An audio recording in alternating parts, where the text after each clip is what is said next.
Vagi per endavant la meva felicitació a la Diputació de Barcelona per obrir aquesta línia d'ajuts per l'extensió del sistema de videoprotecció al conjunt dels municipis, els que tenen i els que no tenen policia local. Crec que és un pas molt important, que a més els sistemes de vigilància passiva que protegeixen a la població i ens ajuden a fer aquella feina policial. No és que posem càmeres per protegir, sinó que posem càmeres per ajudar a la tasca policial, i crec que això és molt important.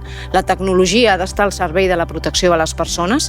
Creiem que és una aposta molt important per poder treballar de la mà i sobretot per poder tenir un sistema de videovigilància connectada al conjunt del territori que ens permeti ser molt més eficaços en la detenció d'aquelles persones que estan cometent delictes, robatoris a domicili. És fonamental el treball coordinat que fem els diferents cossos de seguretat, avui especialment Mossos i policies locals i guàrdies urbanes.